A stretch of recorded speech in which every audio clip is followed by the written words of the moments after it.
Buenas tardes.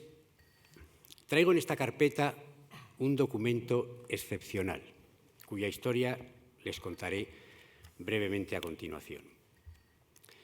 Yo normalmente en las mesas que modero, no solo en las que modero, sino incluso en las que estoy como invitado, trato siempre de colar el dato del día de mi nacimiento, 13 de junio de 1958, porque a veces ha ocurrido que alguno de los asistentes, en un momento determinado, pues me ha regalado alguna cosa, se queda con esa fecha, cuando vuelvo a la ciudad de pronto tiene un detalle, con lo cual es algo que suelo hacer de manera bastante gratuita. Pero en este caso diré que nací el 13 de junio de 1958 de una manera que la mesa exige. No es gratuito que yo ahora lo cuente y explicaré por qué. Precisamente por esa fecha de mi nacimiento, hace no mucho, una amiga me sorprendió con un regalo verdaderamente extraordinario, verdaderamente curioso. Me envió desde Alemania, esto ya no sé explicar por qué, un periódico del día que yo nací, pero no un periódico cualquiera, un periódico de esta ciudad, la Gaceta del Norte de Bilbao, del día 13 de junio de 1958.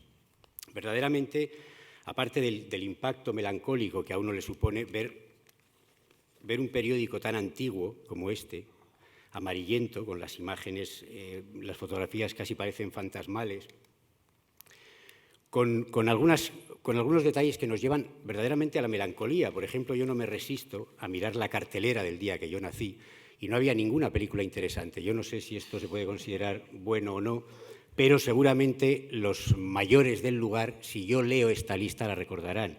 Actualidades, Filarmónica, Abando, Vizcaya, Artagan, Arriaga, Ayala, etcétera, etcétera. Las salas que ya no existen en nuestra ciudad. Por cierto, como mero detalle anecdótico, diré que en la sala Gran Vía, esta sala, este local, ponían aquel día una película que se llama Si tú estuvieras, por Lea Masari, que era una actriz italiana que no dirigió la película, pero entonces había esa costumbre tan curiosa de decir que la película era por el actor determinado.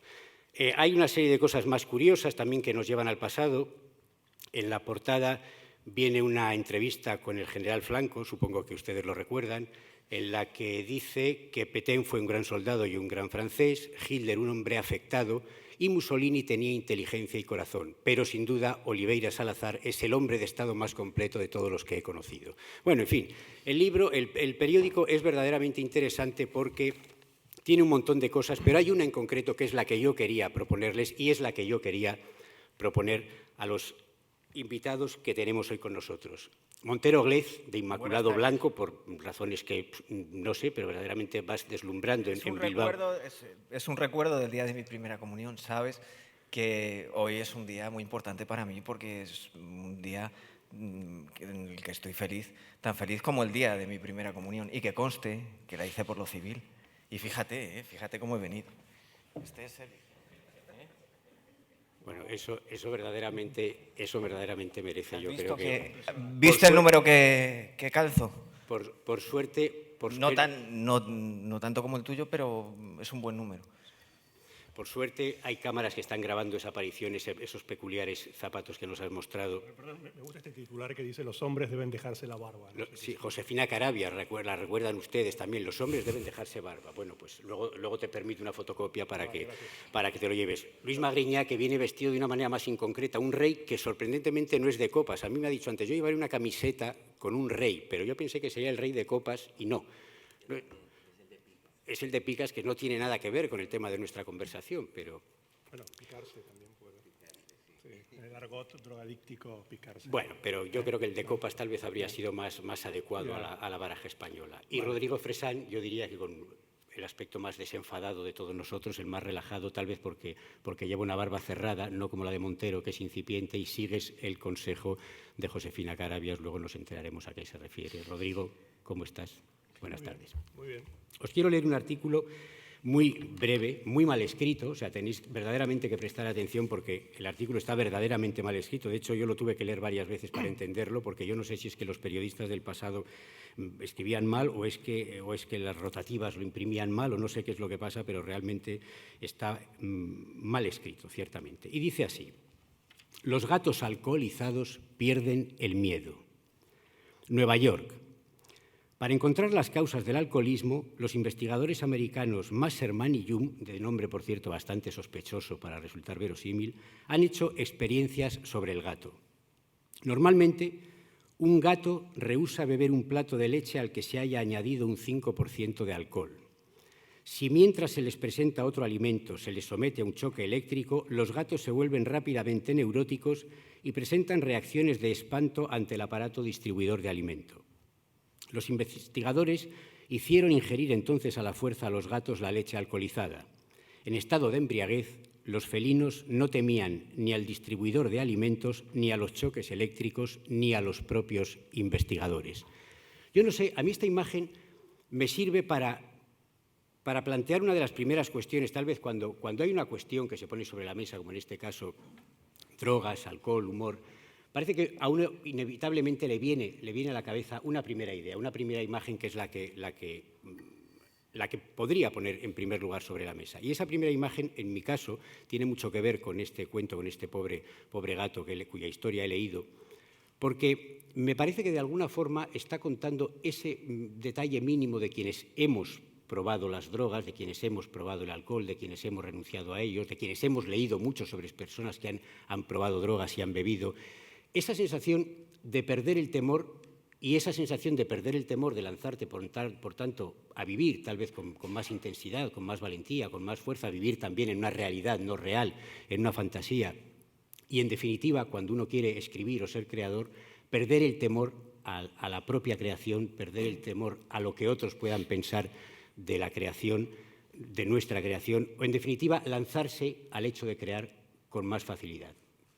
¿Qué pensáis de esto? ¿Pensáis que las drogas ayudan al creador?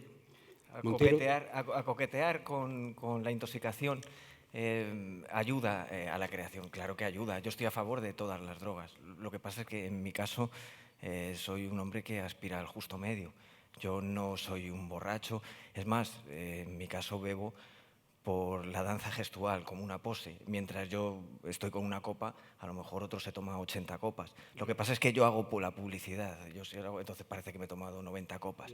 Pero tengo esa aspiración al justo medio porque pienso que el creador alcohólico no puede ser creador a priori. Esto es en presente. De inmediato, un borracho no puede escribir. Es a posteriori, tal vez. Igual, tal vez Robert Louis Stevenson, cuando escribe Dr. Jekyll, dicen que estaba de cocaína. Puede ser, la cocaína tal vez, pero el alcohol es algo que es a posteriori. La creación con el alcohol es borracho, yo no pienso que no se puede escribir. Fíjate que Pistola y Cuchillo la hice en la Venta Vargas. La Venta de Vargas es una casa de apaños, una venta que hay en San Fernando. Me encerré durante 2 años y pico, casi 3 años allí en la venta, y me bebí toda la venta, pero me la bebí a tragos cortos, contenido para no emborracharme, para conseguir ese efecto en la obra. Me quedé a vivir allí. Arriba hay una cama donde se apañaban Manolo Caracol y Lola Flores, y yo me quedaba a dormir arriba con los fantasmas de Manolo Caracol y Lola Flores. Y por la noche visitaba no solo a esos fantasmas, sino a todos los demás fantasmas que fueron los que me fueron contando la obra. Y ya te digo, me bebí la Venta de Vargas, pero a tragos cortos, sin llegar a emborracharme. A priori, el alcohólico no puede componer. No pasa igual que el cantante, la gente que canta. La gente que canta sí que puede cantar borracha. Es más, Manolo Caracol decía aquello de que para cantar hay que estar puesto. Pero puesto de que uno se pone de una copa con una mirada o con un desaire, ¿verdad? Yo puedo estar bebiendo un vaso de agua, bien acompañado, con una chica con una sonrisa maravillosa, y a mí me pone mucho más la sonrisa de esa chica que tomarme una botella de vino solo. Rodrigo asiente, veo que asentía No, según bueno, iba yo creo hablando. no hace mucho leí un libro que se llama Los escritores y el alcohol, y el título incluía también drogas y farmacopea y sustancias diversas, escrito por un psicólogo norteamericano que había tenido muchísimas entrevistas con muchísimos escritores, había revisado muchísimas historias, y la conclusión del libro era bastante, no era desilusionante, pero era bastante simple en su misterio. Decía que los escritores, muchos escritores beben, se drogan o toman pastillas porque son personas solitarias y tímidas, básicamente, y que el alcohol los desinhibe. Y como pasan mucho tiempo a solas y mucho tiempo dentro de un libro, con un libro dentro, es el momento en que tienen para soltar presión. Por ejemplo, hay un caso famosísimo, el caso de Fitzgerald, que es uno de los grandes escritores alcohólicos. Es ciencia y ha sido probado que Fitzgerald no escribió una sola línea borracho, ¿no? Por más que se lo tiende a representar como el tipo que llega borracho a fiestas y que escribe sobre personajes quebrados y el crack-up y todo eso, cosa que es cierto. Yo creo que además hay diferentes instancias, ¿no? Por ejemplo, puesto a hacer un mapa literario del consumidor, de lo que sea, en 3 diferentes momentos, hay 3 citas que podrían ser útiles y representativas. Por ejemplo, hay una cita de Dorothy Parker que dice: prefiero una botella frente a mí que una lobotomía en mi frente, ¿no? Que podría ser la primera instancia ingeniosa del descubrimiento del alcohol. Hay un segundo momento, que es una frase de Dennis Johnson, que es uno de los escritores de uno de los grandes libros sobre la droga y la vida íntima y doméstica de los drogadictos, que es Hijo de Jesús, donde él dice, él fue en un momento muy consumidor, dijo que todavía al día de hoy le maravilla haber llegado a ser escritor con todo lo que se metió, y al público, que esto lo dijo en una rueda de prensa, le dijo que nadie puede llegar a ser escritor drogándose, que es un absurdo, pero aclaraba, esto no significa que tengan que tirar lo que llevan en los bolsillos ahora mismo, ¿no? Y después hay una última instancia que tal vez ya es el momento de la despedida absoluta, que es en el decálogo del escritor Stephen Bisinski, el autor de En brazos de la mujer madura. A mí no me gustan los decálogos, no me parece un género completamente idiota, pero el de él es muy, muy bueno. Y el primer mandamiento es: no bebas, no te drogues, no fumes, para escribir necesitas toda tu cabeza, que no deja de ser cierto, ¿no? Pero de todas formas, estamos hablando de escritores más recientes, tal vez. Yo sé que Luis, aparte de escritor, tu faceta de editor es importante, editor de clásicos. Seguramente tienes una relación más estrecha que nosotros con los clásicos. Sabes más de ellos, seguramente, de los clásicos que editas. ¿Era también en el pasado tu mirada sobre ellos? ¿Puedes contarnos cuál es tu mirada sobre este asunto? Bueno, quería decir, y yo creo que tiene bastante que ver con lo que habéis dicho vosotros y también con los clásicos, si nos ponemos ahí, que aunque es verdad que yo creo que las drogas, no todas, pero en general lo que llamamos drogas, ¿no? Pues no combinan con el acto de escribir. Yo creo que es verdad que hay que tener la cabeza preparada y tal. No debemos olvidar al mismo tiempo que durante muchas épocas, aunque no haya sido a fuerza de drogas, lo que se ha intentado hacer, por ejemplo, los surrealistas o los poetas visionarios, independientemente de si consumían o no consumían, pero sí recrear un estado como de inconsciencia, de alteración. Pero también no era porque eran sociedades más reprimidas, entonces necesitaban... Sí, perdón. Sí, estoy de acuerdo, pero bueno, que es interesante que se haya buscado eso, ¿no? O sea, buscar pues el descontrol, el que escriba otro que tú no conoces. Esto es muy interesante. Lo digo, por ejemplo, hay una novela en el siglo XIX, pues se trató bastante, pero bueno, siempre de una manera un poco rara, ¿no? Aparte de las confesiones de Quincy y esto, pero sí es verdad que van apareciendo las drogas, sobre todo el láudano, ¿no? El opio, en la literatura victoriana aparece bastante.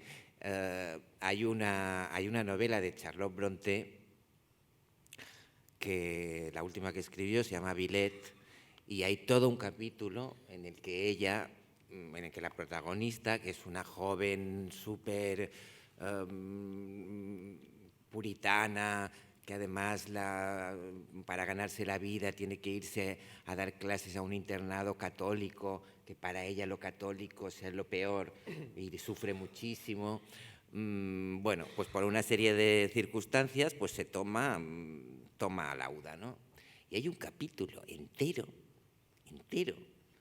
de ella viendo por las calles de Bruselas, bueno, Villette es un trasunto de Bruselas, que es totalmente alucinante. Yeah. Y que además, en la biografía que hizo de ella su amiga, la señora Gaskell, pues se ve que le preguntó por él, por este capítulo, y bueno, y ella como que vino a decir que sí, que lo había tomado porque ella tenía un hermano que era un poco bandarra y tal, y que lo había observado, lo había cuidado, y yo creo que lo probó.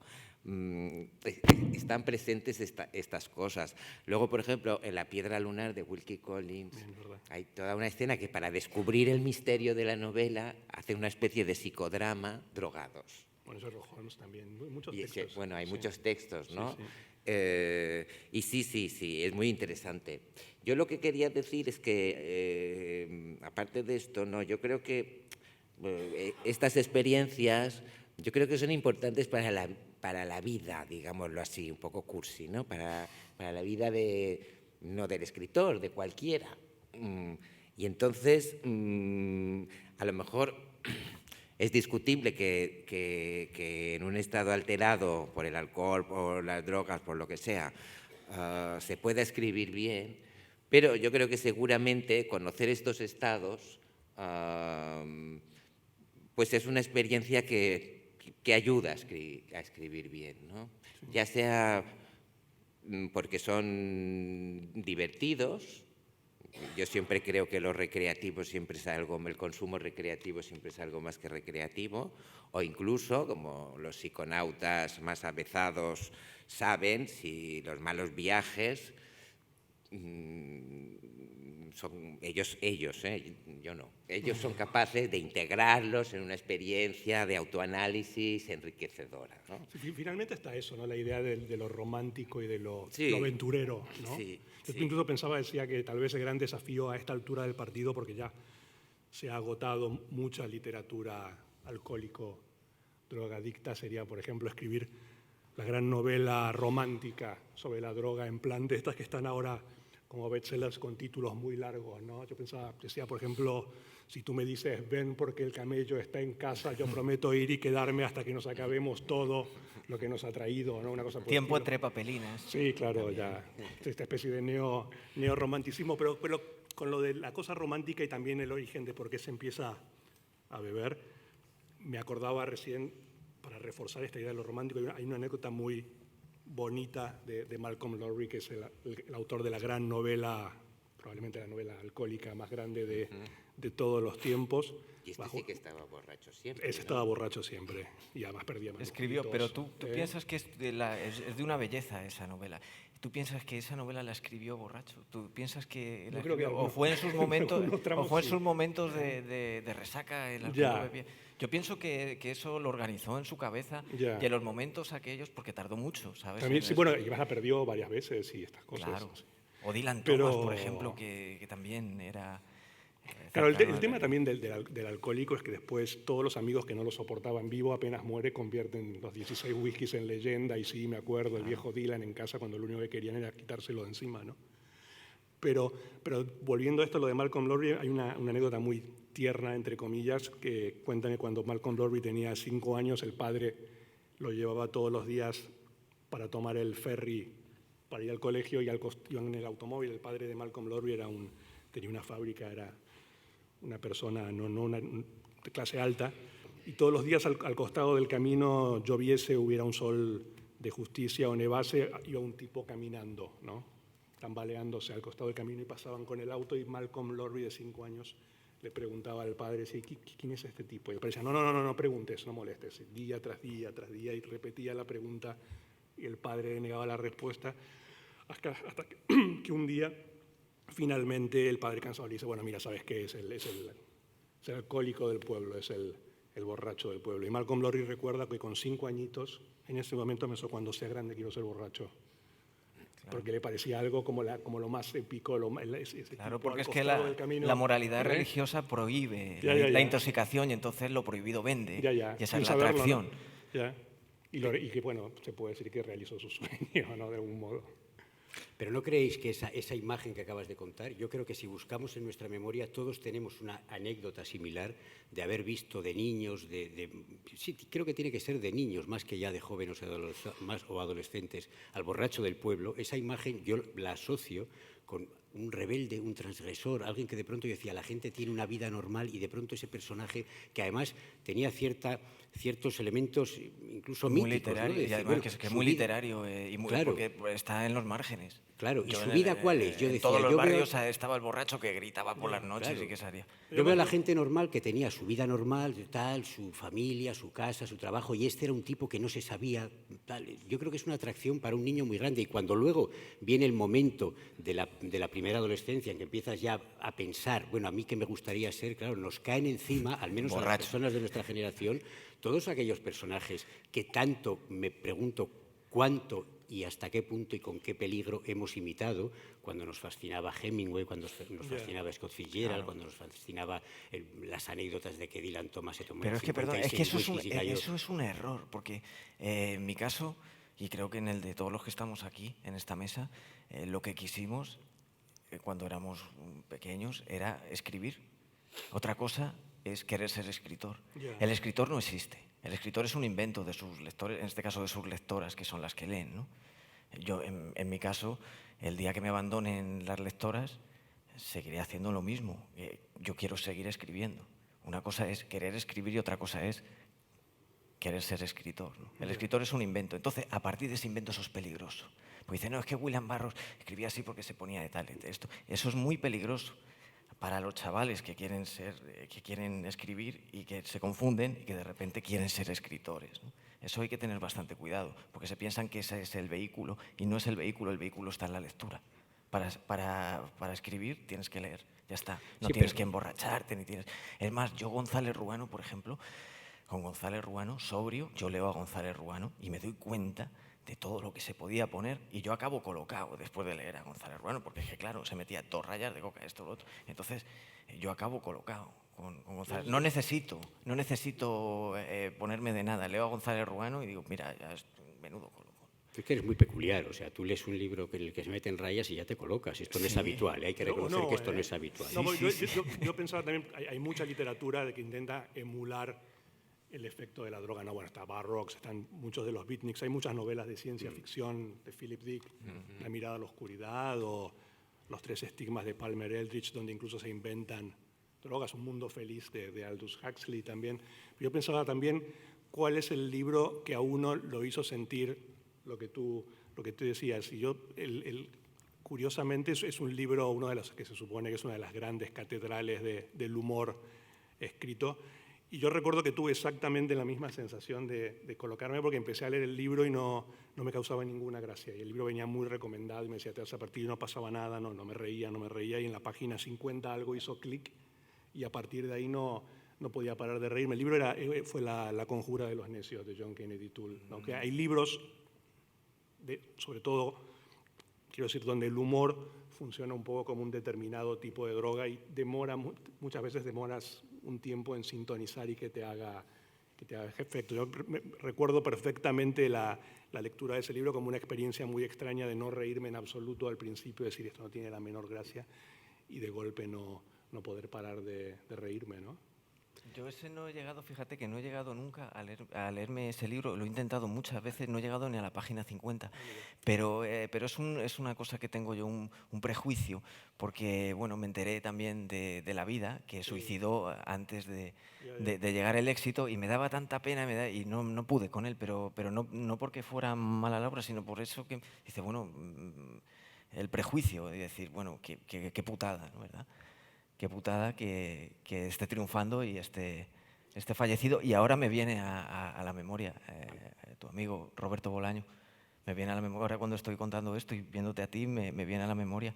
Me alegro por su viuda, pero me entristece enormemente que él no esté, y el éxito mundial que tiene, ¿verdad?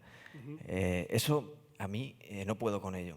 o sea, porque eso pesa más que la obra para mí. Y me ha pasado con La conjura de los necios y me pasa con Roberto Bolaño, que tampoco soy muy afín a su literatura, pero las veces que he intentado leer a Roberto me ha dado la pena, no he podido seguir, ¿no? Ha sido una cosa que ha sido para mí penosa, igual lo mismo, ¿no? Para mí, el que un autor fallezca y después viva, porque tanto Roberto como el de La conjura de los necios siguen vivos, pero yo no puedo con eso. Yo soy un chico muy sensible. Ya.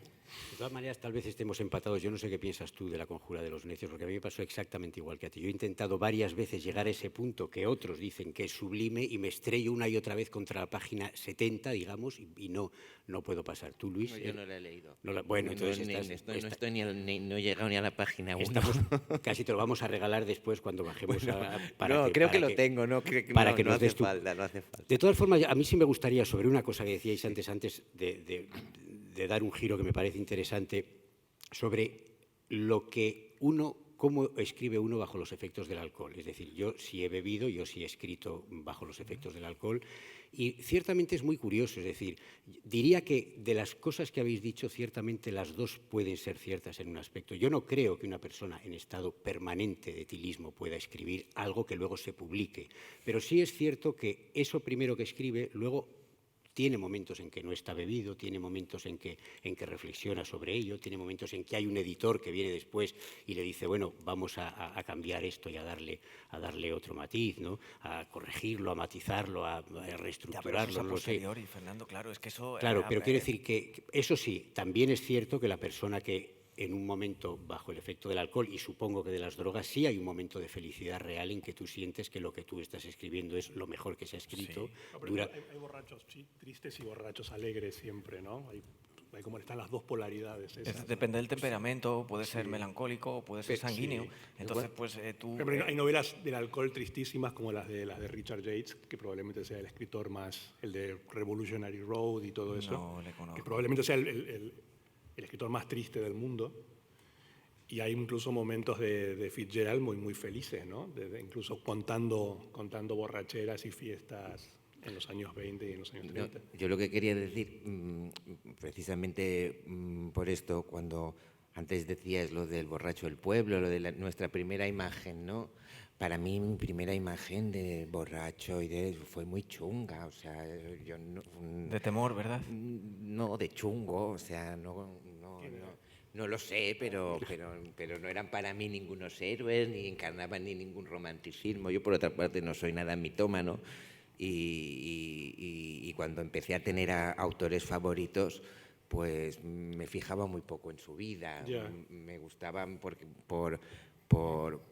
lo que escribían y de hecho creo que sigo siendo así. Yo mi primera identificación y curiosidad por todo este mundo fue cuando empecé a ver que era divertido. O sea, cuando empecé a tener una imagen de que ahí uno se lo pasaba bien, ¿no? No sé si viene mucho a cuento, pero bueno, es que creo que esto, ya que estamos aquí tratando del humor y las drogas, pues es interesante. Creo que tenemos que partir de este principio, ¿no? Que las drogas, sean legales o ilegales, son divertidas, o pueden serlo, ¿no? Y hay un vídeo que circula por internet, que yo siempre me troncho de risa con él, no sé si lo conocéis, en los años 50, en la Guerra Fría, se hicieron, tanto los soviéticos como en Occidente, se hicieron muchísimos experimentos con drogas para ver si les servían como arma. Y hay un vídeo, bueno, hay varios, pero hay uno muy gracioso que se encuentra en YouTube, que si lo buscáis por British Troops LSD, os sale y ves, pues eso, a una tropa de soldados británicos que les han dado un poquito de LSD y nada, dura 2 minutos, es como... Pero es tronchante, o sea, ves, cogen el mapa y no saben cómo interpretarlo. Se hacen un lío con los cables del aparato de radio. tienen delante una arboleda y no la ven. Luego hay uno que se sube a un árbol. Bueno, y luego acaban todos tirados por el suelo de risa. Pero también hay uno que lo ves así con cara de preocupación y de malestar, que se lo tienen que llevar enseguida, ¿no? Me parece muy instructivo este vídeo porque creo que encarna como los dos tipos de experiencias, que las dos se pueden ver con humor. Luego, por una parte, también a mí esta literatura, no solo la literatura, sino la gente que te cuenta sus borracheras y lo mucho que se pasó y qué bien cuánto nos pasamos, a mí me llega a aburrir. Bueno, cuando perdón. Sí, no, que igual que también, pues estos místicos también un poco de las experiencias con las drogas, de que, bueno, que han ido más allá y han vuelto y no sé qué y tal, y han tenido una experiencia cercana a la muerte, pues también me resulta muy interesante, pero también tienen un poco de peligro, ¿no? Que pueden ser un poco pesados también, ¿no? Yo cuando hablaban esto, lo del borracho del pueblo y la primera percepción de un alcohólico, yo creo que sí, en mi caso, yo creo que mi primer referente, yo nací en el año 63, son mis padres ligeramente ebrios, ¿no? Me parece más que el borracho del pueblo, ¿no? Mis padres... ¿Y esto te dio marcha? No, bueno, mis padres eran parte como de la inteligencia de Buenos Aires del momento. Cuando yo nací ellos tenían 23, 24 años, o sea que a mí me gustaba mucho el cine fantástico, me gustaba mucho Dr. Jekyll y Mr. Hyde, y veía ahí un referente interesante porque los veía transformados. Eran un poco irresponsables ellos, ¿no? A mí y a mi hermano nos llevaban hasta fiestas a las 5 de la mañana cuando teníamos... De ahí nos íbamos al colegio directamente, íbamos con el uniforme a las fiestas y luego nos depositaban. El auténtico esquema del juerguista. Sí, pero y además también lo interesante es que aquí estamos hablando mucho de literatura y tal vez, más o menos por la edad que tenemos todos, tal vez el primer gran referente alucinógeno, alcohólico, drogadíctico que tenemos viene más del lado del rock, ¿no? Del escritor o del rocker, Bob Dylan, hablando, como tú decías, de buscar algo en internet. Hay una escena de una película que nunca se estrenó que se llama Eat the Document, pero creo que ese fragmento sí está en internet, que son John Lennon y Bob Dylan completamente borrachos y drogados en un taxi en Londres. Dura como 14 minutos, es una conversación entre ellos. Se las recomiendo porque es increíble. Termina con Dylan vomitando sobre el regazo de John Lennon, amorosamente. Y ese tal vez es la primera también referencia y la primera tentación también, ¿no? Porque estaba, no sé, yo recuerdo, vi por primera vez la película El submarino amarillo con 8 o 9 años, una película completamente llena de mensajes apenas subliminales, lisérgicos y alucinógenos, y etcétera, etcétera, etcétera. Y bueno, era como decir, joder, interesante esto. Pero entonces no nos enterábamos, y esto es gracioso. Es verdad que ahora lo sabemos, que el submarino amarillo, que Lucy in the Sky with Diamonds es LSD, pero yo en aquel momento yo no lo sabía. Yo creo que lo sabía, siempre digo que ¿cuántos años tienes tú, Luis? No se pregunta la edad. Bueno, muchos más o menos que yo. Entre no, señoritas no se pregunta la edad. No, pero yo cuando los ya 60... me lo ha preguntado Fernando. No, pero a lo que voy es a... Yo tengo 69, Rodrigo. 69, ¿eh? Sí, mira que bien me conservo. Bonito número. La mierda. No, pero más o menos de la misma. No, pero cuando a mí me dicen que los 60 es la generación de mis padres, yo discrepo. Yo creo que los 60 es la generación de mía y de los hijos de los amigos de mis padres. O sea, nosotros mis padres llegaron a los 60 y hicieron eso, pero los hijos fueron irradiados. Nosotros somos como el monstruo de Frankenstein. O sea, los padres son Frankenstein y nosotros somos el Ya, pero monstruo, yo ¿no? en mi caso, que yo crecí en los años 80, en lo que fue en Madrid, yo soy de Madrid, en la movida madrileña, a mí no me enganchó el camello del barrio que llegaba al principio a enganchar. Te hablo del año 82, cuando llegan los Rolling Stones a Madrid, que ahí fue cuando se abre a la heroína. La llegada de los Rolling Stones marca la etapa de la heroína y a partir de ahí se engancha, y además, sobre todo, es por las clases obreras por donde se empieza a distribuir y donde se pone el camello. A mí no me enganchó. Todos mis amigos cayeron y yo me quedé ahí porque también tuve la precaución. A mí la química no me gusta. Uno sabe cómo entra, pero no cómo va a salir. Además, creo que con heroína efectivamente no se puede escribir nada, ¿no? Claro. No, hay un libro buenísimo. ¿Ah, sí? Hay un libro buenísimo de una chica que se llama Anne Marlowe, que ahora no sé cómo se titula, y es su experiencia de heroinómana, y es un libro fantástico porque es una desmitificación total tanto de la adicción como del mono. No, pero digo, en el momento no, es imposible. Bueno, esta cuenta y a ella para trabajar le iba estupendamente. Ah, mira. Y bueno, es muy interesante este libro, muchísimo. Tal vez pero no me acuerdo la cómo se llama. cocaína, tal vez en la cocaína sí.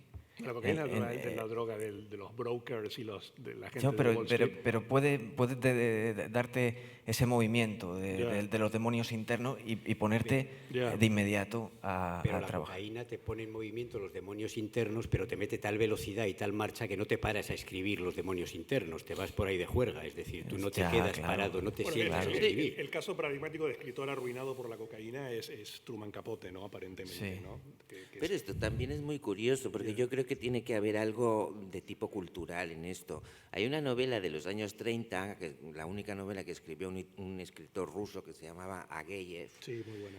que se llama Novela con cocaína, que durante mucho tiempo se creyó que la había escrito Nabokov, pero no, al final no, resultó que la había escrito este señor. Y esta novela es sobre la cocaína y tú la lees y no ves ni uno solo de estos efectos. O sea, es una droga que retrae, una droga que aísla, para nada una droga social, para nada una droga espírica. Los cocainómanos que describe son como, bueno, pues como unos yonkis. La imagen que tenemos hoy de un yonki, ¿no? Ya. De un yonki de heroína. Por eso yo creo que, no sé, que yo creo que las drogas pues dependen de la personalidad de quien las toma.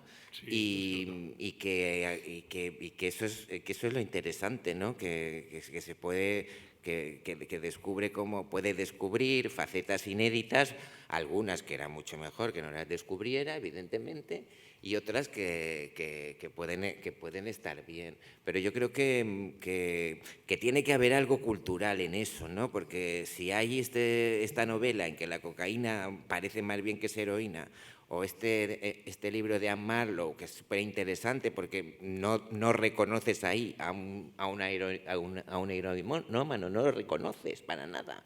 Y ella te está diciendo, y me picaba, y me picaba, y me picaba.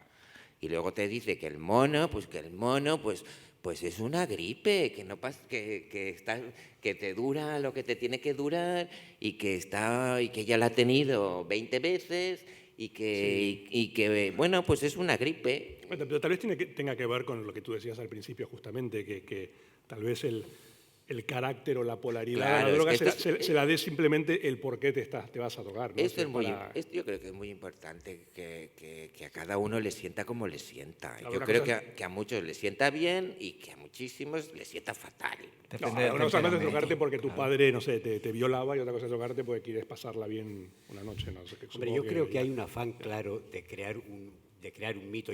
Hay un fragmento que siempre me llamó la atención del Almuerzo desnudo, cuando el personaje dice: yo me inyecto heroína y esto lo hago porque lo necesito para levantarme por la mañana, para desayunar, lo necesito para salir a la calle, entonces yo me inyecto mi dosis de heroína y luego me afeito, me pongo la corbata y salgo a la calle. Y esto, claro, es una imagen que rompe por completo. Yo leí este libro aproximadamente en el año 81, 82, y rompía por completo la imagen que yo tenía de todos los yonkis que conocía, que eran tíos tirados, hechos polvo, que iban arrastrándose por conseguir una jeringuilla usada para inyectarse otra vez. Eso de, después de inyectarme, me afeito y me pongo... O sea, siempre me pareció que era una forma de impostura realmente, ¿no? De crear, por supuesto, haber probado las drogas, probablemente, en este caso, haberlas probado de manera salvaje, probablemente adquiriendo riesgos importantes, pero hay ciertas cosas en las que da la sensación de que ahí el escritor lo controlaba, ¿no? De todas maneras, hay una cosa que me llama mucho la atención porque me apetecía mucho dejaros hablar, observar. Yo creo que hemos seguido todos un mismo proceso cuando preparábamos lo que íbamos a decir aquí, no con tanto tesón como la primera comunión de Montero, pero también con nuestro afán. Hemos hablado solo de temas trágicos, duros, oscuros, dolorosos, terribles. No, pero quiero decir, cuando decimos drogas, alcohol y humor, es verdaderamente complicado. ¿Os parece que es complicado llegar a ese punto? Porque hemos hablado de burros, hemos hablado Bueno, no lo hemos citado, pero ahí está Edgar Allan Poe, ahí está Dostoyevsky, ahí pero está ese- Onetti, sí, ahí pero está ese- Roth. Parece que solo genera historias tristes y oscuras y que solo genera obras densas, trágicas, dramáticas. Está Trainspotting, que aparecía aquí en el vídeo. Yo el libro no lo tengo tan presente, no lo recuerdo, pero la película, por lo menos en gran parte, la película era como una especie de cantando en la lluvia con jeringas, ¿no? Más o Hombre, menos. Sí, pero No tenía, sé, tenía el elemento. Siempre tiene. Tanto como cantando bajo la lluvia, no sé. Pero hay, por cantando ejemplo, bajo las jeringas. Por ejemplo, hay un pasaje, yo recuerdo un pasaje de un pastiche de Sherlock Holmes. Soy muy aficionado a los pastiches de Sherlock Holmes. Un brasileiro, es el Sango de Baker Street, no sé ahora mismo el autor, el Sango de Baker Street, donde Sherlock Holmes deja la cocaína y se pone de hierba en Brasil y toca el violín. Y eso es destornillante, es buenísimo. Hay pasajes en los que el personaje, no el escritor, sino el personaje, se pone. Y bueno, pues en ese caso resulta divertido. Pero yo he encontrado más trágicos que cómicos en este caso. Es que he encontrado mucho más tragedia que comedia. No, pero por ejemplo, una de mis drogas literarias favoritas es en la novela esta que mencionaba antes de Philip K. Dick. Hay en los 3 estigmas de Palmer Eldritch hay una droga llamada Chuseta, más caseta, que los efectos son geniales. Es una droga que la desarrollan para los larguísimos viajes interestelares, para que no se aburran los astronautas. Entonces es una droga que cuando la consumen los astronautas, el efecto es que se pueden meter dentro de unas muñequitas Barbie que van con ellos, una especie de Ken y Barbie que llaman Perky Pats, las muñecas. Entonces juegan a las muñecas drogados durante todos los cientos y cientos de años que duran esos viajes y son súper felices. Y tú lo lees, que es una de las cosas interesantísimas de la literatura de Philip Dick, realmente, donde no hay, salvo en una mirada a la oscuridad, donde termina con una lista de todos sus amigos muertos por las drogas, no hay ningún tipo de intención moralizante, ¿no? Sino simplemente una cosa muy funcional de la droga, primero como artefacto narrativo a la hora de poder armar una trama, y segundo como instrumento dentro de esa trama, como un recurso, ¿no? De todas las maneras, también yo pienso que la tragedia es el género más ridículo que existe. A ver, eso es titular. O sea, la tragedia es el La género tragedia es el más género ridículo más que existe. ridículo Luis que te sí. mira con cara Yo como pienso, diciendo, perdona sí, que soy editor de los clásicos del siglo XIX. Pienso que es así, ¿no? En mi caso, por ejemplo, te voy a contar una anécdota. Yo llego a un tanatorio y yo no tengo, el eros y thanatos, esa perversión no la tengo, pero sí lo que me entra es unas ganas de reír terribles. Y la última vez, sí, es que me entran ganas de reír, y en un entierro, o sea, es que son cosas que me entran ganas. Intento ir a pocos, incluso al mío faltaré, pero cuando la última vez que estuve me quisieron pegar porque intenté contar un chiste, o sea, me decían, ¿de qué te ríes? Digo, de un chiste que contado aquí pues tal vez no tenga gracia, pero es que ahí me vino a la cabeza y me hacía gracia, y lo cuento, y me quisieron pegar en el tanatorio. Por eso, porque pienso que la tragedia es el género más ridículo que existe y la comedia no consiste en otra cosa que en unir ideas irreconciliables entre sí, ¿no? Y a partir de ahí, por eso dices tú, no, lo trágico y tal, pero es que lo trágico es cómico. Sí. Claro. No, y también, para citar ejemplos que decías recién, hay páginas muy, muy, muy divertidas de Bret Easton Ellis, ¿no? Que es otro de los grandes escritores de la droga, o de Jay McInerney, también de luces de neón, ¿no? Tal vez hay muchas novelas de alcoholismo y muchas novelas de drogas, pero no hay tantas novelas de farmacopea, ¿no? Que es una cosa que está como a término medio porque son drogas legales en muchos casos, y transcurren en hospitales, ¿no? Yo me acordaba, por ejemplo, de esta que se llama House of God, ¿no? La Casa de Dios, que es como una especie de MASH también, ¿no? Que es también una comedia militar con drogas, con otro estilo. Y tal vez la gran novela sea la de Foster Wallace, ¿no? La broma infinita, la gran novela de la adicción a medicamento. De David Foster, perdona, ¿has dicho? ¿Es el que suicidó? Sí, que también estaba, bueno, que escribía bajo la influencia de antidepresivos. Ajá. Básicamente toda su obra está escrita bajo la influencia de antidepresivos. Y James Ellroy también. James Ellroy Ellroy también, tiene sí. en la última obra suya, que habla de Sí. las mujeres que ha tenido y demás, Sí, sí, está sí. con antidepresivos y está... O Stephen King también tuvo una época de Stephen King, drogadicto y sí. alcohólico muy, Pero antes muy de ser larga. Stephen King, luego ya Sí, se sí. hizo Stephen King. No, a mitad de camino, también. ¿eh? Sí, sí, él dice, por ejemplo, que en una novela de Stephen King que se llama Cuyo, él dice que no recuerda haberla escrito.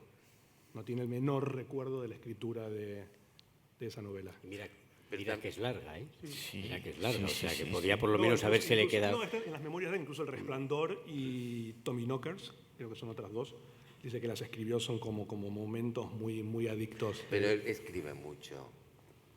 Claro, No es lo escribe mucho, mismo. ¿no? Ya. No es lo mismo. Yo creo que- si lo yo creo que- olvidáramos yo tú creo y que yo, Stephen King no- nosotros no lo olvidaríamos. Él sí. Él ha escrito miles y miles y Tal vez, miles de tal vez páginas. Stephen King bebe y se droga para dejar de escribir, Ah, en realidad. esto está ¿no? bien. A ver si puede. Esto es interesante, que yo creo que, por ejemplo, los antidepresivos, que bueno, es un tema reciente, porque son una cosa de los años 90, yo creo que todavía no tienen una gran presencia, aparte de las crónicas de Yo tomé Prozac y mi diario No, del no hay Prozac y realmente. tal, todavía le queda que es un campo para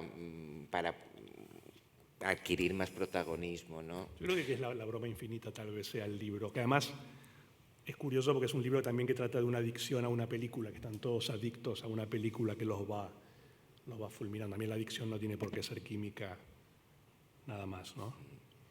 Pero también es verdad que el relato sobre las drogas, desde el principio, o sea, desde las confesiones de Quincy,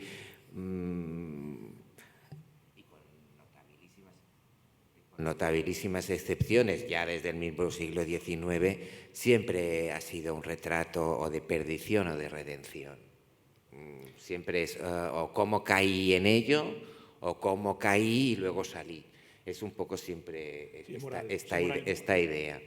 Y bueno, yo he escrito algunas cosas sobre drogas y he intentado no caer en este esquema. ¿Y qué esquemas adopta? ¿Qué esquemas ha adoptado? Bueno, pues en realidad he hecho, yo escribí una novela muy centrada en el éxtasis y no trataba de nada de eso. O sea, era la historia de un padre y de un hijo y a mitad de novela pues se ponía a fabricar éxtasis en el garaje de su casa. Mira. Con la compañía de unos jovencitos que no, podrían ser sus hijos, pero no lo eran, y solo uno de ellos sabía,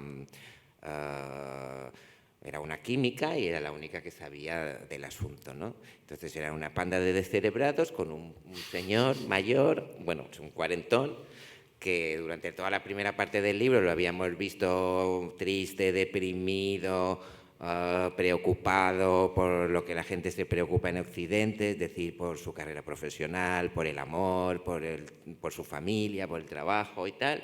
Y entonces a mitad de la novela desaparecen todas estas preocupaciones y lo único que le preocupa es esto. Entonces era un relato que estaba muy basado en las drogas, pero que no estaba el problema de la redención, ni el problema de la perdición, ni nada de eso, porque yo creo que en las historias de las drogas, a lo mejor hay un momento de perdición, un momento de redención, pero hay otros. Lo que pasa es que Y estos creo que les tiene que dar cierta relevancia, me da impresión. y narrativamente siempre hay un momento en el que resulta cómodo que un personaje se drogue o se emborrache. Siempre es una manera de mostrar una faceta diferente o ponerlo en una situación incómoda o permitirle hacer cosas que tal vez no haría con todos sus sentidos bien puestos, ¿no? A mí el tema también es si te gusta escribir sobre eso o te divierte. A mí me divierte escribir, drogar a mis personajes. Bueno, de hecho hasta inventé una droga en un libro, ¿no? ¿Cuál?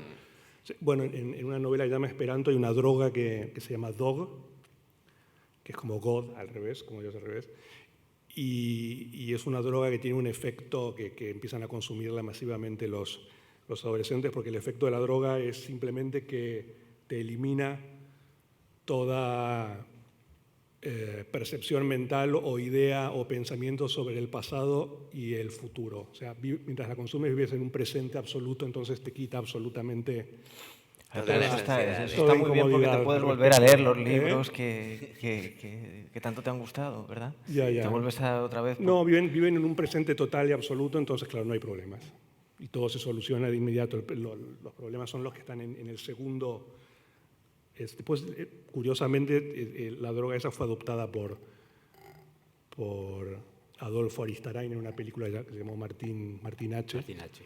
En la primera escena está sacada del libro mío y aparecen unos jóvenes drogando con eso, y eso me valió a mí un pequeño cameo en la película, muy bien pago, si mal no recuerdo. De todas formas, parece que, además de la tragedia, la droga también puede generar, porque es cierto que es muy socorrida, yo diría que más que para sacar en un momento determinado a un personaje, mostrarlo drogado, tal, que es cierto que puede dar mucho juego, pero también puede servir como base para muchas historias de ciencia ficción, ¿no? Porque ciertamente inventarte una droga y decir, a ver, yo ahora me invento una droga según la cual pues a los personajes les pasa tal, y este es el planteamiento inicial, y de ahí partimos para escribir. Pero tampoco tiene por qué ser necesariamente literatura de humor relacionada o que parta de este tema. Yo diría que la obra más cercana a literatura de humor relacionada con la droga o con el alcohol que hemos citado es tu novela, en la que parece que hay pues incluso una situación de comedia de alguna manera, ¿no? Incluso una situación de alegría de un personaje que dice, bueno, pues yo me dedico con... Sí, además él no toma, que es lo gracioso. Claro, pero que parece, tal y como lo contabas, que es una especie de comedia en la que un tipo se dedica a fabricar éxtasis, ¿no? Pero Para mí es esencialmente cómico porque él se mete mucho en el mundo de la química, del que no sabe absolutamente nada. Y bueno, esto, a muchos lectores pues les pareció que tanta química, tanto enantiómero, tanta resolución del racemato y tantas cosas, pues era un peñazo. Pero yo creo que eran lectores malhumorados, porque yo solo decir resolución del racemato ya me muero de risa. Entonces, pues era poco la iniciación de un tipo que no tiene nada, que no sabe nada de eso en este mundo. Y a mí, yo creo que esta es una de las claves del humor, ¿no? El extraño en un mundo.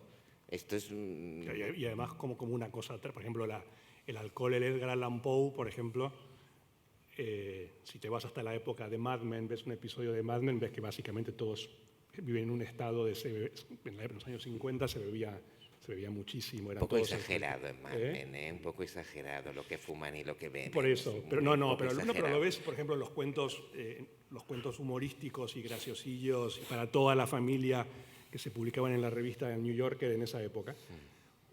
Uno de los momentos, el marido se bebe un par de whiskies en el almuerzo, se bebe un whisky al volver a la oficina, se bebe un whisky a la salida mientras espera el tren de vuelta, y llega a la casa y está la mujer con los martinis esperándolo en la puerta, ¿no? Pero esto yo no sé si eran cosas que pagaban en su época las empresas de alcohol, pero yo recuerdo una serie muy famosa, me parece que era, no sé si era Falcon Crest o Dallas, porque yo como no la seguía, de vez en cuando llegaba, encendía y veía, a lo mejor pasaba el capítulo 18 al 79, ¿no? Y nunca me enteraba de quiénes eran los personajes, pero inevitablemente siempre había una escena en la que el personaje llegaba a su casa a las 12 de la mañana y lo primero que hacía era ir al mueble bar y cogerse un vaso bajo y llenarlo de whisky. Y entonces empezar ya a dialogar con el otro personaje que estuviera ahí, ¿no? Pero yo, en mi casa no, porque en mi casa siempre han sido dolorosamente abstemios toda la vida y allí no entraba el alcohol.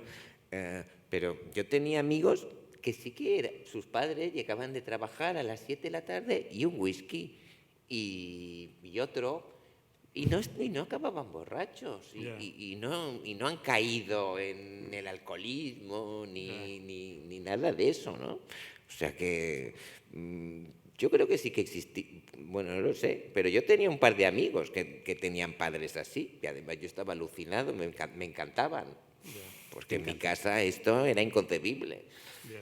No, ahora que decías lo de la ausencia, me acabo de acordar de la nada, de la ausencia de una novela de la farmacopea graciosa, tal vez una de las más grandes y más divertidas, salvo el final, con lo cual vuelve a ponerse a comprobar que finalmente siempre hay una cosa moral y hay un mensaje y un castigo o una recompensa. Alguien voló sobre el nido del cuco también, ¿no? Que claro. Es como la gran novela la píldora, de la pastilla, quiero decir, ¿no? Pero bueno, ahí tal vez el tema, sí, yo creo que los temas protagonistas eran otros, ¿no? No, pero había mucho. Había muchas, sí. muchas Sí, escenas. había mucha cosa. Había mucha sí, pastilla, mucha sí. cosa de Sí. esas, sí, sí. De todas formas, si tuvierais que elegir una obra, droga, pastillas, alcohol, la que fuera, Sí. sin humor probablemente, porque veo que es muy difícil realmente, y seguramente si tenemos que elegir nos quedaremos más con una historia trágica que con una cómica o con una comedia. ¿Con qué obra o con qué autor os quedaríais? Yo creo que con este libro que mencionaba al principio, con Hijo de Jesús, de Dennis Johnson, que bueno, hay elementos trágicos, por supuesto, son todos heroinómanos, pero hay un momento que probablemente sea uno de los momentos drogadictos más divertidos de la historia de la literatura y del cine, porque está filmada el libro y está muy bien hecha la adaptación cinematográfica, que es, dos de los protagonistas son junkies adictos y se meten a trabajar en un hospital para poder tener acceso a pastillas, simplemente, ese es su único objetivo. Entonces, básicamente tienen el turno noche donde llegan los casos más frikis al hospital y están completamente drogados todo el tiempo. Son dos enfermeros inútiles y un día llega un tipo caminando con un cuchillo hundido en el ojo hasta el mango, perfectamente caminando, hablando, diciendo, miren, me peleé con mi mujer, la cosa se fue un poco de la mano y llegamos a este punto. Entonces estos lo envían completamente alucinados, están totalmente drogados los dos, pensando que lo que están viendo no puede ser de ningún modo. En la película es Dennis Johnson el que hace ese papel, el que viene con el cuchillo clavado, tiene una pequeña aparición allí. Y entonces están, claro, todos los especialistas, neurólogos, cirujanos, que lo ven a este tipo parado, hablando perfectamente con un cuchillo clavado en el ojo y no saben qué hacer. Entonces, no, hay que llamar a un especialista y otro, y radiografías, y qué hacemos, porque nadie se anima a hacer nada, porque el tipo está vivo de milagro, ¿no? Nadie se atreve a tocar nada ahí porque puede ser catastrófico. Y entonces en un momento, uno de los dos que está drogado se acerca, agarra así, hace ¡fuck! Y lo saca para afuera, y el otro dice, perfecto, estoy ahora. Y todos los especialistas se quedan pasmados, ¿no? Porque es como Excalibur, ¿no? Le arranca el cuchillo de adentro del ojo y el tipo dice, bueno, muchísimas gracias, se va caminando y todos se quedan con el cuchillo en la mano mirándose. Ese creo que es el momento que más me divierte. ¿Tú, Luis, con cuál te Mira, quedarías? yo tengo una vena así como dramaticona y tal, y tengo que reconocer pues que también estas cosas tragiconas y tal, pues también me gustan. La peli esta de Días de Vino y Rosas siempre me ha encantado, siempre la he encontrado fenomenal, ¿no? Por ejemplo. Pero de verdad, o sea, yo creo que si tuviera que elegir, y que no tengo mucho donde elegir, o sea, con un tratamiento desdramatizado de todo esto, hay una novela de Alan Hollinghurst que se llama El hechizo, que es la historia pues de un señor, bueno, pues de un tipo de mediana edad, funcionario, inglés, de vida normal, homosexual, pero homosexual con pareja, o sea, un tipo totalmente convencional, que a raíz de un desengaño amoroso pues conoce a un jovencito y lo inicia en el éxtasis. Y no es más que esta historia, y no acaba mal, ni acaba bien. Bueno, acaba de una forma muy graciosa, que es que pierde al jovencito, evidentemente se veía venir, pero retiene el camello. Entonces, es un final feliz, ¿no? Y eso a mí me gusta. Pero te veo desde que has llegado, eres un hombre feliz, o sea, cuentas esta historia, tu novela del tipo que fabrica droga, lo cuentas feliz, nos transmite felicidad. Bueno, ¿verdad? pues menos Escucharlo. mal, es que creo Luego- yo creo que las drogas se inventaron para esto, más o menos. Entonces, Sí, pero creo que- un error. Me fastidia que creen estas alteraciones de personalidad que puedan llevar a la desgracia. Y también creo un error que los profesionales de la salud, los obispos, los políticos, estén todo el día machacando. Además también hay mucha literatura de droga escrita por gente que nunca se drogó, ¿no? También con intenciones justamente... Claro, sí, como adoctrinantes. medio inventándoselo, ¿no? Y creo que quedan aspectos por descubrir que son como los más divertidos. Una cosa déjame decir una cosa. Aparte de la ficción, a mí lo que me encanta es leer libros sobre drogas, que son divertidísimos, o sea, son realmente divertidísimos. Ensayos divulgativos de qué es la heroína, qué es el alcohol, qué es... y claro, ahí sí que te cuentan anécdotas. Yo recuerdo que una vez presenté uno que había escrito un amigo mío, un chico que es médico, se llama Fernando Caudevila y es estupendo y es el más solicitado por la Seguridad Social para dar cursos a médicos de familia muy bien intencionados pero algo despistados sobre lo que son las drogas, y siempre está todo el día de viaje dando cursos explicando lo que son las drogas. Y él escribió un libro divulgativo sobre sobre el éxtasis, ha escrito otros. Y es súper divertido leerlo, o sea, porque va desmontando los mitos y es que los mitos son ideales, o sea, es que te da incluso un poco de rabia pensar que todo esto pues no era verdad, o sea, que el éxtasis, pues todo documentado, ¿no? El periódico tal, el día tal, dice, cogieron a un fabricante de éxtasis que en el fregadero de su casa fabricaba la droga con vinagre y pastillas para la tos. O sea... No, y ahora que lo mencionas también, probablemente lo más gracioso que ha dado el tema de la droga justamente son estos documentales advirtiendo a la juventud en los años 50 y 60, tipo Reefer Madness y todo eso. Sí, son como un género en sí pero mismo. Sí, ¿no? Y los de ahora, aquello que decías tú antes, cuando hablábamos de lo del Yellow Submarine, sí. de que, bueno, yo no tenía edad para saber que esto estaba influido por las drogas, pero ya lo que me parece el colmo es que hay anuncios de no te drogues que están totalmente inspirados en la estética creada por las drogas. O sea, de tipo psicodélico, y tú dices, no entiendo nada. Y lo peor... pero ¿te acuerdas en estas películas, los documentales de los años 50, donde decían, por ejemplo, una voz muy ominosa, decía, y ahora vamos a ver a una joven bajo los efectos de la marihuana, y ponen a una chica como loca arrojando a su familia por la ventana y destrozando todo, ¿no? Tal vez en realidad un aspecto muy cómico de las drogas, con mucho humor, sería precisamente cómo el poder en determinados momentos ha tratado de transmitir las drogas, ¿no? Porque yo recuerdo que en mi juventud te decían unas cosas de las drogas que a mí me han llegado a dar verdaderos ataques de paranoia. Cómo las drogas salen del establishment, ¿no? Tanto Claro. la heroína como el LSD son todos productos... Bueno, pero eso es la atracción también, porque ya te dije, lo prohibido vende. Y de ahí, eso yo creo que lo hacen para vender más, porque como tú dices, que una chica que se pone de marihuana y tira a toda la familia, pues hay que seguirla, ¿no? Porque la familia es una institución de mierda, todo se ha dicho. Y si hay que tirar por la ventana a la familia fumando marihuana, pues encantado, ¿no? Eso yo creo que lo hacen para conseguir más adeptos a las drogas. Bueno, pero efectivamente ver películas de estas épocas en que quienes las hacían no sabían nada de drogas y cogían pues eso, o sea, todo el mundo sabe hoy que la marihuana es un relajante, entonces ver a la chica esta enloquecida pues realmente era muy... Bueno, es un relajante, depende. Después no, claro, es que depende. De cada uno. Depende a mí del me da temperamento. una ansiedad horrible. A mí la Yo no puedo marihuana, tomar. yo con la marihuana, fumo. No tampoco sé que sea un porreta, pero para escribir tengo que estar ya metido en lo que estoy escribiendo. Entonces a lo mejor me fumo un petardo, pero si me fumo el petardo antes ya no escribo, me voy a hacer cualquier otra cosa. Si estoy escribiendo me fumo un petardo, tampoco muy cargado, porque si es muy cargado me levanto.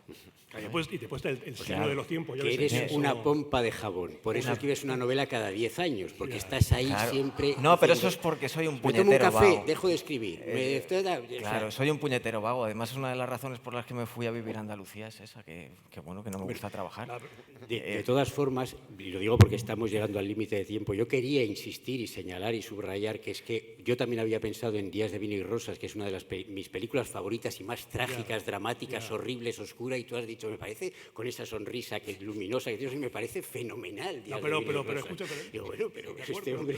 pero ahí lo que juega es el como contexto. ejemplo de trágica. No, pero ¿qué pasa si tú no tienes ninguna referencia? Yo te digo, mira, todos los días a las 4 de la tarde pon Telecinco, hay un programa que se llama Sálvame, que está hecho por gente que está completamente drogada. Y no te Qué digo bueno, nada qué más. bueno. Tú no ves eso y lo... De todas maneras... Gente, no desprestigien las drogas, no. pero... Estos toman otras cosas, no sé qué toman. No se Toman sabe qué toman, jarabe pero de... algo toman. Jarabe de avena ¿Tú has con visto una regaliz. película de Billy Wilder, que siempre se ha dedicado a la comedia, pero esa se llama Días sin Sí, huellas? por supuesto. Sí, Yo creo que es su mejor también, película. sí, además, total. sí. Ese Me es parece el bueno. murciélago en la pared. Sí, bueno, el Delirium Tremens, ¿no? Que tiene, eso está muy bien. Esa está basada en una novela. No, la novela no la he podido conseguir. Llevo tiempo detrás de esa novela. Una novela pulposa de estas. Bueno, el hombre del brazo Pero a de ver, oro también, ¿te acuerdas? El hombre del brazo de oro. El heroinómano, ¿eh? ¿No es de James N. Kay? No, La No, novela. no. El hombre del brazo de oro, que lo escribió el amante de Simón de Beauvoir. Simón, ¿no? Además, el amante que la brutalizaba. O sea, fíjate tú, Ya. la mujer rota, brutalizada Gran título. por el brazo de oro, ¿verdad? Y ese Sartre, es que, claro, es que Camille le pasó por la izquierda. Entonces ya el otro se quedó con los cuernos colgando y la otra se puso con el hombre del brazo de oro. Bueno, no nos cambies de tema. Y Vale, dinos sí, un bien, perfecto. libro- Es que yo siempre tiendo al un libro- Eros y al Tanat. Un libro sobre drogas, etcétera, etcétera, No, que, sobre que tú, alcohol, que tú recomiendes. Bajo el volcán por la belleza, por la escritura que tiene. Es que tal vez sea el libro alcohólico que más me ha llegado, es que es bello, está bien escrito. Te podía decir de Scott Fitzgerald, pero los escribió cuando no bebía. Pero tienen ese punto, esas caídas sentimentales, ¿no? El Bajo el volcán y la película también, de John El Huston. libro está muy bien. Sí, está bien. La película está muy acertada. Fíjate lo que hace, tú que eres muy aficionado al cine, el cabronazo del John Huston. Yo cuando veía sus películas, La Reina de África y demás, cuando era pequeño, me gustaban. Y luego cuando las veo ahora, digo, fíjate, ¿no? En los dobles sentidos que tiene el tipo, ¿no? Qué cabrón, ¿no? Cómo consigue llegar a todos los públicos, pero también el mensaje que tiene, ¿no? El tío, ¿no? El mensaje perverso de John Huston, ¿no? Volviendo al Orbe y al gran alcohólico, hay otra historia terrible que también te hace ver lo que puede ser un alcohólico para sus amigos, por más que sea genial, ¿no? Que todos los amigos íntimos de Malcolm Lowry estaban de acuerdo y tenían siempre hecho una maleta en la puerta de la casa llena de periódicos y todo eso para poder decirle cuando él llegaba, mira, justo estaba saliendo de viaje. Eso es cierto también. Oye, Terrible. es que no hay nada peor que un escritor borracho, ¿eh? Muy pesado. Y aunque no sea escritor, Luis, No, yo no aguanto. No, perdona. El escritor borracho es peor que el borracho normal. Sí, Totalmente. el borracho normal, o sea que ser escritor es, no sé. Bueno, sí, no sé, no me entendemos bien. malinterpretes. Sí, no, encuentro que ¿Cuál es la diferencia? que son más pesados. Son muy pesados. Y todos podríamos poner ejemplos, pero sobre como todo los tendríamos que hablar de poetas. amigos, casi mejor Sobre todo vamos los a poetas. dejarlo. Los poetas son los rapsodas estos que te Pesados. salen. Que Y cuando algunos beben se te ponen salen. violentos. Y te destruyen tu felicidad extrema, esta es la que estás hoy flotando. No, que yo soy claro. tan feliz y soy muy desgraciado. Pero no me gusta la gente que chunga. A mí yo voy a también recomendar un libro para terminar, pero antes me gustaría contar una pequeñísima historia, que creo que lo malo de contarla entre escritores es que según cuentas estas anécdotas y luego te dicen, no era Valle Inclán, era Baroja, era tal, era no sé qué, y no era así, era... O sea, vosotros, aunque sepáis la verdadera historia, hacéis como que no sabéis nada. Pero por lo visto, Valle Inclán, cuando en las noches que salía de juerga, se cerraban los bares en Madrid o en la ciudad que fuera, pues tenía un amigo médico con el que iba por ahí, entonces este amigo médico iban de farmacias. Y entonces el médico llegaba a la farmacia y decía, quiero que me prepare esto y esto y esto, drogas que había entonces que estaban legalizadas, que luego, por supuesto, se fueron deslegalizando o ilegalizando. Claro, pero entonces se tomaban, cuando ya no había gin tonics que tomar, pues iban a las farmacias y se tomaban bebedizos, ¿no? Y esto era una variante de colocarse. A mí me parece que es una manera que tiene, en realidad, también sentido del humor, aunque yo no sé, Montero, me están mirando de una manera como si tú esto lo hicieras habitualmente. Es que eras tú, no era Valle Inclán, eras tú. Es que me tocas, porque Valle Inclán era mi abuelo. Entonces, claro. Valle Inclán era tu abuelo. Sí, yo tengo colgado un retrato en Bueno, la pues entrada de entonces- casa. A la entrada de casa tengo colgado un retrato de Valle Inclán, ¿no? Entonces, cuando vienen las visitas, cómo lo hemos sacado esto abajo, adelante? bajo el aparador, donde el mueble donde están los zapatos. Entonces tengo el retrato. Entonces vienen las visitas y me dicen, ¿quién es? Digo, mi abuelo.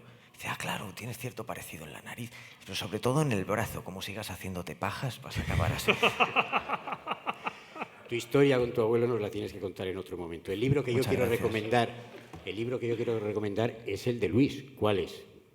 El mío. El del Puedo señor feliz recomendar que hace... varios. Bueno, el señor feliz que hace... Intrusos y huéspedes. Bueno, Intrusos y huéspedes es uno de los libros que ahora ya dentro de 10 minutos, porque nos hemos pasado 3 minutos, dentro de 10 minutos en la carpa de la Risa de Bilbao, en el Arenal, Montero firmará los suyos, pero bueno, yo creo que si se le pide... No, el yo término si de quieres Luis- firmo los de Luis. Es una También, buena manera encantado. además de dividir a los consumidores, ¿no? Entre intrusos y entre huéspedes. Claro, ¿no? intrusos y Me parece que huéspedes. Buena manera, Montero, Luis y Rodrigo estarán firmando, pueden firmar sus propios libros y también pueden firmar los libros del otro, e incluso pueden firmar los míos. Yo no voy a firmar, pero si ustedes los quieren comprar, también pueden hacerlo. todo, firmamos todo. Muchas gracias, buenas tardes y hasta la siguiente. Gracias.